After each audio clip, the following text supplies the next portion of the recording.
talking about Yiddish Yiddishland, land. and I guess we might as well start with it, right? Right. Um, you tell me when. Wait 1 second. Just talking in a little tighter. Okay. You rolling? Yep. Okay.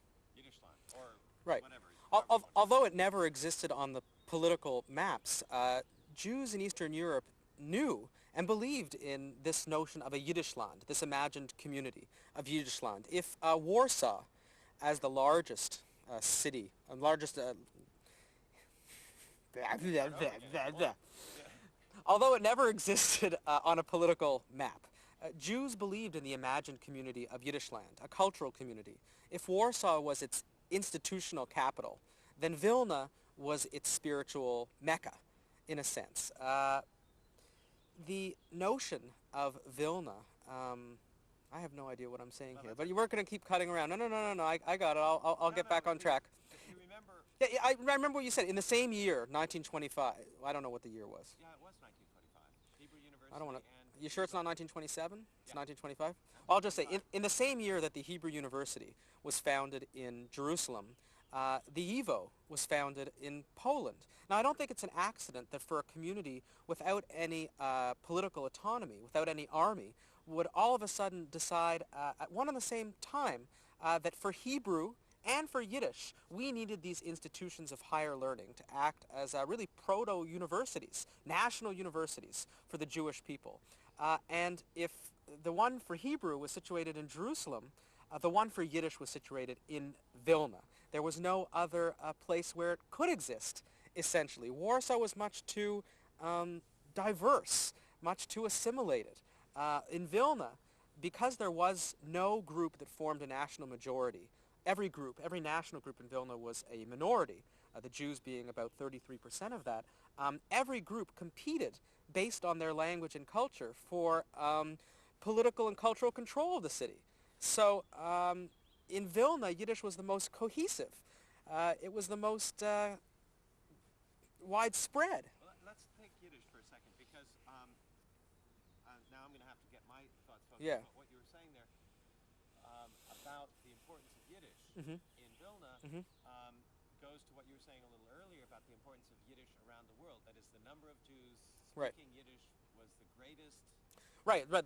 That people often forget when we think about Yiddish that on the eve of World War II in 1939, more Jews around the world spoke Yiddish than Jews had at any other point in their history ever spoken any other language. That is to say, more Jews spoke Yiddish than they had ancient Hebrew, than they had at any other language in their entire history. That's how widespread, that's how culturally important Yiddish was. The amazing thing about Yiddish is that in a period of 20 years, I don't think you could find a language that was so culturally alive suffer such a tragic series of defeats. And the defeats were not only the result of the Holocaust. Some of them were external, some of them were internal. Yiddish suffers the fate of German occupation and extermination of the majority of its speakers. Yiddish suffers the wrath of the Soviet authorities who initially support Yiddish but then decide that they are going to pull the plug, and Stalin kills most of the important Yiddish writers in the Soviet Union. Yiddish suffers the fate of emigration to the United States, where most of the immigrants and their children decide to abandon Yiddish and speak English. Yiddish suffers because of the ultimate victory of Hebrew and the establishment of the State of Israel. Okay, um, let's uh, let's see. Let me go back to the general point about um, Vilna, and we were talking about the myth. I mean, this does circle around some of the issues we're talking about. Hmm. So we're not like Right, talking about separate things, but just kind of grappling with the right. question from different points of view. But there is this myth, right, of Vilna as something, um, and it's worth, I think, being explicit to talk about the myth of Vilna, why there should be a myth of Vilna, and in a sense, why we should care at all today Hmm. about then, about Vilna in this period. Well, people say, I'll say it in a different way. It was said that Vilna was not only a place, but an idea. That is, it possessed the genius of place. Now, what does this mean when we ask, how can a place possess genius? Obviously, it's the inhabitants of a place and their relationship to everything that that place represents, both physically, linguistically, culturally, religiously, artistically. That's really what a genius of place is all about. Vilna in the 1930s was the kernel for a dream of an autonomous Yiddish culture in Eastern Europe. And because of the fate of the majority of the city's inhabitants, perhaps it has been elevated beyond what it might have ever achieved had history been allowed to play out on its own, barring the unfortunate events of World War II. But why should we study Vilna? Why should we care about Vilna? Because so much of our attention these days, in terms of the way we think about Jewry in Eastern Europe, is focused on Jewish death and Jewish victimization. And no one ever talks about Jewish life. Vilna stands for Jewish life and creative vibrancy. Despite all the difficulties that this community faced, it was a culturally rich, active, excited, interested, diverse community. That's why we need to study Vilna. Because if we only speak about destruction, if we only speak about the Holocaust, we don't do any service to those who are either killed or who survived. We don't speak the truth, because essentially the history of the Jews during the war is the history of Europe, is the history of Germany, is the history of Poland, is the history of Lithuania. Jews weren't given the opportunity, to a large extent, to make their own history during World War II. But prior to World War II, in the period when Vilna was alive and inhabited, that's where Jews were able to make their mark on their own history, their own culture, where they could say, we want to be remembered. What do we want to be remembered for? We want to be remembered for being able to use culture to resist national assimilation. We want to use Yiddish to be able to show that the Jews are a competitive people, that they can hold their own with all the other major cultures and languages and literatures in Europe. That's what Jung Vilna really represented, that we weren't a parochial people, that we weren't a people who spoke a jargon or a bastardized language, that we weren't a people who was still living in the 19th or worse, the 18th centuries while the rest of Europe was heading into the middle of the 20th. No, we were a contemporaneous people with the same concerns, with the same literary ambitions, with the same dreams as everyone else. Right. What about that? It's there, but you know what? Can you hear over? We just Skirt around it. Yeah, but it's a question that I don't know that I even have the answer to, but it's worth asking. If the dream of Vilna was to create this, this culture, this vibrant Yiddish culture, Right. not just for Vilna, but for the larger world, to what extent did the larger Jewish world share that dream? That's the question, that I don't know the answer to. But it's, I think that Vilna... wait a second, we gotta... Yeah. We're fine. Okay, yeah, so... Rolling? Yep. Essentially, Vilna, people outside of Vilna could rest assured, could go to sleep easy at night, knowing that Vilna existed. But I don't think anyone in great numbers would have wanted to replicate what was going on in Vilna in their cities, certainly not in Warsaw. There were much too many Jews who had already assimilated into Polish culture, much too many people who were speaking Hebrew, much too many people who were speaking Yiddish to find this cohesive Yiddish atmosphere that Vilna represented. Should we stop? Yeah, we've got bicyclists coming up to the back. All right. I'll start again. Yeah, it's okay.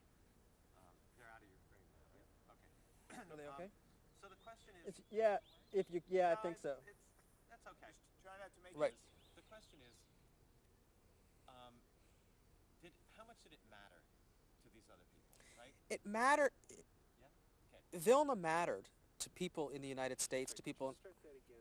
The two of you overlapped a little bit. Okay.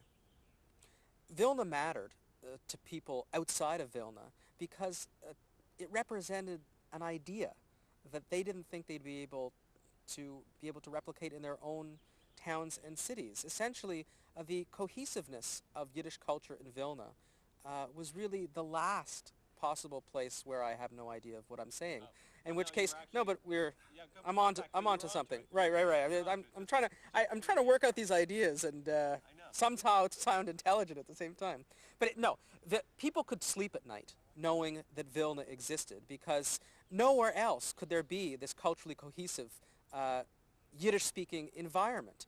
Not in New York, not in Warsaw, not in Montreal, although Montreal tried to come close. But Vilna really had all the institutions in place. An institution of higher learning in the YIVO, a Yiddish teacher seminary, a Yiddish school system, 5 daily Yiddish newspapers, Yiddish theater, Yiddish radio, Yiddish artists, Yiddish writers, Yiddish street signs, Yiddish store signs, Yiddish names. Everything was overflowing with Yiddish. It was, and on the outside, this is what Yiddish could have been, if only. So to them, although what was coming out of Yiddish, what was coming out of Vilna wasn't always necessarily the most cutting edge, the most important, the fact that Vilna existed and the fact that it could radiate this culture outward allowed them to know that yes, there was this place somewhere deep in the Lithuanian heartland where Yiddish dominated. And in that sense, everyone could have some pride in that. That was cultural pride. That was national pride. That was cultural confidence. That elsewhere people were adopting English, adopting Polish, adopting Russian. But in Vilna, young people were still learning and speaking Yiddish. In Vilna, school children were educated on Shalom Aleichem and on Mendele and on Peretz.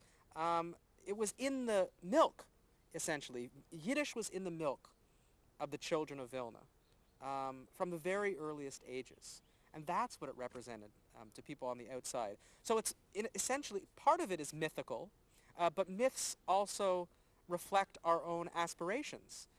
So we can say, okay, perhaps some of this is a little inflated. How would Vilna really have developed over the next 20 or 25 years? We may never know. All we can know is what existed in the 1930s. And then in the 1930s, we have a community that, although is politically and economically suffering, is producing one of the great cultural moments of Eastern European Jewry. It's good enough. A lot. Okay, lot. good. Yeah, a lot. I mean, these things where you... I guess you cut and paste. Exactly. Okay, And then I you forget wander that. off and you say, that's no good. Right, And right. It doesn't matter at all. Okay, because good. It's where you're on... Right, when you where get you're on. track that Right, matters. right. Only Okay. those moments on track. Okay. I think we may have done it. Let me see if there's any... No, because when I was in Poland last week, I was driving in a taxi, and the taxi driver asked me, "Where else in Eastern Europe have you been?" And I said, "I've been in Vilna." And he said, "Vilna, that's the Polish spiritual center." And I looked at him and I had to realize this is what, if only this is what real cultural competition was about. Different communities inhabiting the same place, and all trying to make the community as great as it can be, as opposed to the opposite way that we see these things where everyone's at each other's throat. In some of the research that I did, the amazing stories that I have is when these members of Young Vilna were young boys, there would be soccer or football teams of different nationalities, and they would play each other. And victory or defeat had national consequences. And the language that people played in also was quite eclectic. So you'd have the Jewish students playing in Yiddish, and you'd have the Polish students playing in Poland. You'd have this mix of languages to try to show sort of representative of the mix of populations at one and the same time. You know, there was one point that You wanted to go back. I had thought of, which we didn't touch. It's a minor point, but it's Sure. still kind of interesting. It's the question of whether you think that the poverty of the community had anything to do with sort of its cultural Yeah. aspirations. Sure. I mean, I think that clearly history shows us that Bohemians create better art than sated rich people. Now, there are exceptions to that. But Vilna really, in a sense, was the most bohemian of all communities if you look at its economic level. Sutskever once said that they would be lucky if they had a piece of herring to eat once a week. They really subsisted on very, very little. So the cultural impoverishment, the material impoverishment of the city, I think forced Jews to sustain themselves on a different diet. And that diet was literature, art, language, learning, the effort to be both responsible to local traditions and to be universal, the effort to both be populist and elite at one and the same time. Vilna really represented all of these things, these mixtures of different levels. And that came out of I think that it came out of many. It came out of a cultural legacy of Vilna as both the birthplace of the rejection of Hasidism with the Vilna Gaon, so really the entrenchment of Talmudic culture, and also one of the major centers for the Eastern European Jewish Enlightenment, or Haskalah, an important center of early Yiddish literature, modern Yiddish literature in the mid-19th century, an important Zionist center. So you had, going back way before the 20th century, going back into the 19th century, a community that had to see itself both as representing rabbinic culture and modern political and creative Jewish culture. And the inheritors of that, these students who became writers of Jung Vilna, really could look back to a long local tradition of mutual respect and being able to build upon each of these elements in the city's history, these different accretions. And Jung Vilna really represents the moment, the final moment where all of these things are mixed together and come together and burst out through Yiddish expression. Good. I think that's it. It's a wrap. Thank you very much. That's a wrap. This is terrific. Good. Well, I hope I gave you some stuff. A lot. Good. Anything to liven things up. Yeah, definitely. No, this is exactly what I wanted. Okay, good. Exactly what I wanted. Good. Was energetic enough? It certainly was. It's going to be like, Helpful. a breath of fresh fresh air.